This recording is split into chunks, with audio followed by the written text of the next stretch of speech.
বন্ধুত্ব is welcome, দাদাগিরি নয়। ঐক্যের কোনো বিকল্প নাই। আমাদের বর্তমান নেতা ডক্টর ইউনূস, উনি সব রাজনৈতিক নেতৃবৃন্দদেরকে ডেকেছেন, রাজনৈতিক নেতাদেরকে ডেকেছেন উনি। এরপর ধর্মীয় অঙ্গনের যে লিডাররা, বিভিন্ন ধর্মের, শুধু মুসলিম না, সবাইকে ডেকেছেন। আমরা ঐক্যবদ্ধ হয়েছি। এটাকে বলে ন্যাশনাল ইউনিটি, জাতীয় ঐক্য। আমাদের একটা প্রতিবেশী দেশ আছে, আমরা আমাদের দেশ নিয়ে যত ভাবি তারা তার চেয়ে বেশি ভাবে। আমরা হিন্দু মুসলিমে কখনো দাঙ্গা লাগে?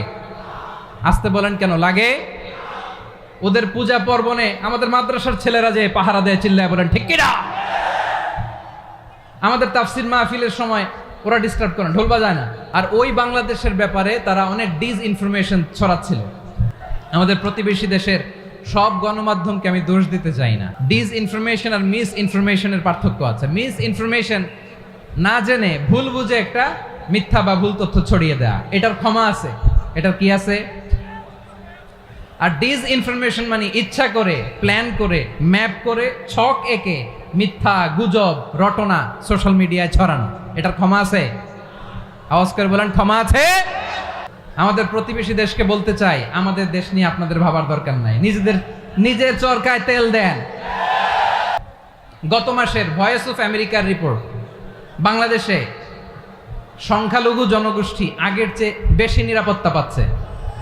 Report voice of America. মাইক্রোসফটের একটা জরিপ শোনায় আপনাদেরকে। তারা সারা পৃথিবীতে গুজব, ভুয়া আর মিথ্যা নিউজ ছড়ানোতে কোন দেশ সেরা একটা রিপোর্ট করেছে। এর মধ্যে 1 নম্বরে এসেছে ভারতের নাম।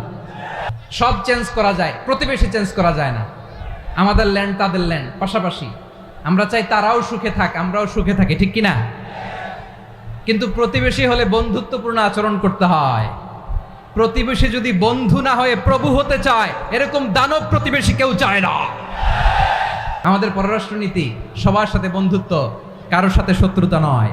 তাই প্রতিবেশী দেশকে বলবো, আমার ভাইয়েরা, আপনারাও আমাদের ভাই, বন্ধুত্ব ইজ ওয়েলকাম, দাদাগিরি নয়।